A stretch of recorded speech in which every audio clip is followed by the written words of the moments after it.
साथियों, आप सभी का स्वागत है सब कुछ जानो यूट्यूब चैनल पर। मेरा नाम है सुभाष सैनी। यूएई का वीज़ा को लेकर बड़ा फैसला, 9 देशों के नागरिकों के लिए लगाई रोक। भारत के 2 पड़ोसी भी शामिल हैं, जिसमें भारत का क्या फैसला रहेगा। तो साथियों, ये अपडेट जो है काफ़ी अच्छी है और भारत गवर्नमेंट ने इसमें बड़ा तगड़ा फैसला लिया है। तो इस फैसले में प्रधानमंत्री मोदी जी को से जाता है कि जिस तरीके से संयुक्त अरब अमीरात पाकिस्तान का साथ दे रहा है, तो उसी पे काफ़ी ध्यान में रखते हुए इस वीडियो को बनाया गया है। आप देख सकते हैं इसके। और आइए जानते हैं। संयुक्त अरब अमीरात ने 9 देशों को वीज़ा पर रोक लगा दी है। इन देशों के नागरिक संयुक्त अरब अमीरात में पर्यटक जो वीज़ा और वर्क परमिट दोनों के लिए आवेदन नहीं कर सकेंगे। तो अबू धाबी खाड़ी देशों के संयुक्त अरब अमीरात यूएई ने अफ्रीका और एशिया के 9 देशों के नागरिकों के लिए पर्यटक और वर्क वीज़ा जारी करने पर अस्थायी रूप से रोक लगा दी है।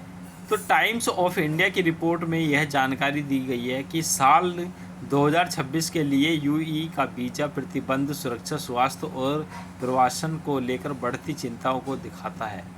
हालांकि यूएई सरकार का आधिकारिक इमिग्रेशन ऑफिस की ओर से कोई आधिकारिक पुष्टि नहीं हुई है।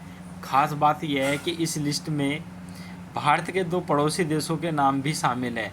तो रिपोर्ट के अनुसार साल 2026 से इन 9 देशों के नागरिक संयुक्त अरब अमीरात में पर्यटक वीज़ा और वर्क परमिट दोनों के लिए आवेदन नहीं कर सकेंगे। यह प्रतिबंध अगली सूचना तक लागू रहेगा। इसकी समीक्षा या वापसी के लिए किसी भी तरह की समय सीमा घोषित नहीं की गई है। हालांकि रिपोर्ट बताती है कि यह वीज़ा प्रतिबंध है और न कि यात्रा प्रतिबंध। लिस्ट में शामिल देशों के नागरिक जिनके पास पहले से यूएई का वैध वीज़ा है, उन पर इसका कोई प्रभाव नहीं पड़ेगा। वे देश में कानून रूप से रह रहे और काम कर सकते हैं। इन देशों के वीज़ा पर अस्थायी रोक: Afghanistan, Libya, Yemen, Somalia, Lebanon, Bangladesh और कैमरून, सूडान, युगांडा। यूएई की सरकार ने कोई आधिकारिक स्पष्टीकरण जारी नहीं किया है, लेकिन विश्लेषण ने इसके पीछे कई कारकों को इस तरह से इशारा किया है कि सबसे ज़्यादा तर्क राष्ट्रीय सुरक्षा का। यूएई ने पहले ही इन चिंताएं हैं के जवाब में इस तरीके के उपाय लागू किए हैं कि यूएई और कुछ प्रभावित देशों के बीच तनावपूर्ण या जटिल द्विपक्षीय संबंध भी वीज़ा नीति को प्रभावित कर सकते हैं। इसके लिए साथ ही वीज़ा पर रोक, दस्तावेजीकरण और व्यवस्थित करने, पहचान सत्यापन में सुधार और वीज़ा प्रक्रिया को डिजिटल बनाने के प्रयास के अनुरूप है। यूएई कथित तौर पर कागजी कार्रवाई में गड़बड़ियों और पहचान संबंधी धोखाधड़ी को कम करने के लिए अपनी आवर्जन प्रणालियों में व्यापक बदलाव लाने पर काम कर रहा है। भारत और भारत के पड़ोसी देश क्या हाल है, तो आइए जानते हैं कि जो इसमें भारत के पड़ोसी देशों का क्या मतलब इफ़ेक्ट पड़ेगा। और उस इफ़ेक्ट को लेकर काफ़ी जो है बताएंगे कि रिपोर्ट में कहा गया है कि भारत इस फैसले की सूची में शामिल नहीं है, लेकिन भारत के 2 पड़ोसी देशों अफगानिस्तान और बांग्लादेश उनमें शामिल हैं। निष्कर्ष निकलता है, वो क्या निकलता है उसके बारे में बात करते हैं।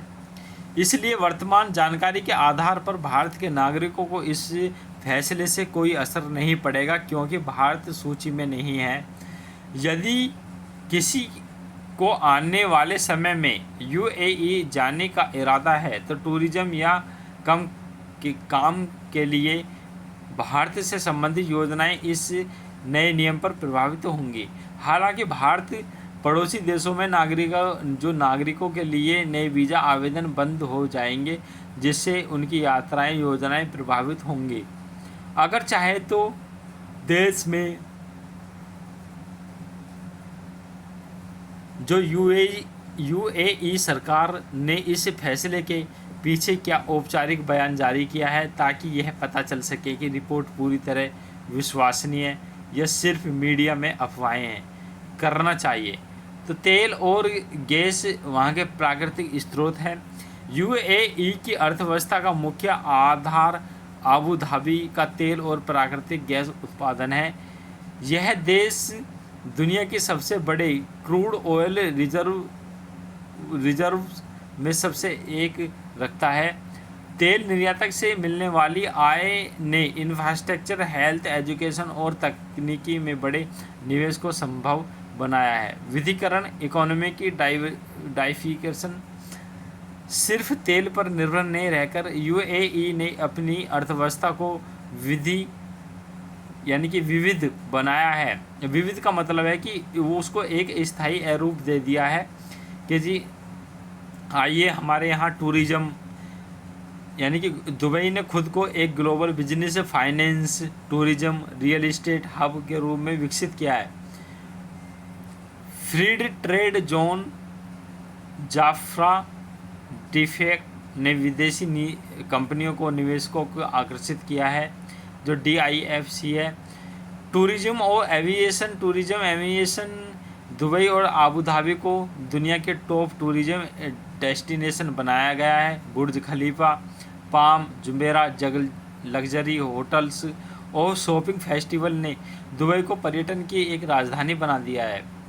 तो एमिरेट्स एयरलाइंस, एथिड और एयरवेज ब्रांड जैसे यूएई को एक इंटरनेशनल एविएशन हब बनाया है। ग्लोबल फाइनेंस और बिजनेस हब भी है। यूएई ने टैक्सी फ्रेंडली नीतियों और बिजनेस फ्रेंडली रेगुलेशन बनाए हैं। दुबई इंटरनेशनल फाइनेंस सेंटर और आबू धाबी ग्लोबल मार्केट वैश्विक स्तर के फाइनेंशियल सेंटर हैं। इंफ्रास्ट्रक्चर के बारे में बात करते हैं तो वहाँ का इंफ्रास्ट्रक्चर डेवलपमेंट काफ़ी बड़े स्केल लेवल पर सुधार हुआ है। तो विश्व स्तरीय पोर्ट्स जैसे जेवल ALI एयरपोर्ट्स, हाईवे और स्मार्ट सिटी प्रोजेक्ट ने व्यापार को तेज किया है। दुबई एक्सपो 2020 जो 2021 में हुआ है,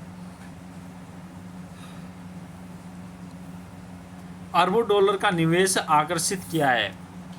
6 पॉइंट पर बात करते हैं विदेशी निवेश और प्रवासी श्रमिक।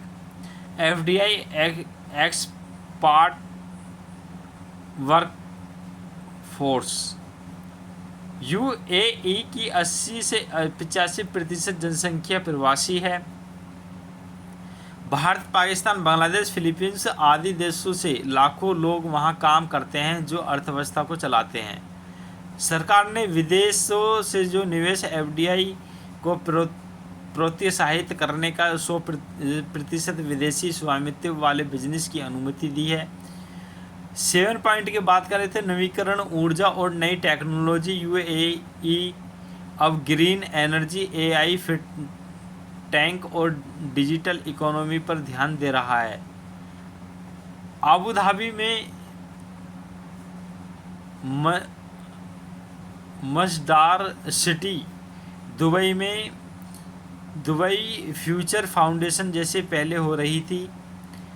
यूएई की ग्रोथ का सबसे बड़ा आधार तेल और प्राकृतिक गैस आया है वहाँ की पूंजी, लेकिन लंबे समय में इसे tourism, aviation, finance, real estate और टेक्नोलॉजी में विविधीकरण करके एक ग्लोबल हब बना दिया गया है। बात करें कि यूएई की 2024-25 की GDP जो ग्रोथ रेट आने वाले सालों का अनुमान है, IMF और वर्ल्ड बैंक की रिपोर्ट के अनुसार, तो IMF वर्ल्ड इकोनॉमिक आउटलुक 2024 लगभग 4.0%, IMF 2025 में लगभग 5.1% और वर्ल्ड बैंक में 2025 से लगभग 4.6%। वर्ल्ड बैंक 2026 लगभग 4.9% और वर्ल्ड बैंक 2027 में लगभग 4.9% ये उसकी जीडीपी ग्रोथ रहेगी। तो साथियों, जो हमने ये अपडेट लेकर आए हैं, काफ़ी ग्रोथ एंड डेवलपमेंट इकोनॉमी की तरफ ये बढ़ती जा रही है। तो इसको आप समझ सकते हैं कि किस तरीके से वहाँ का ग्रोथ बढ़ने में, और जो इन्होंने अपने सर्विसेज प्रोवाइड किए हैं। तो स्मार्ट सिटी बनने के लिए काफ़ी इसी तरीके से बनाया जाता है प्लान, और भारत की भी स्ट्रेटेजी काफ़ी इससे बेटर बनाई गई है। उसके बारे में भी बात करेंगे, उसके ऊपर भी एक वीडियो लेकर आएंगे। तो साथियों, जय हिंद, जय भारत।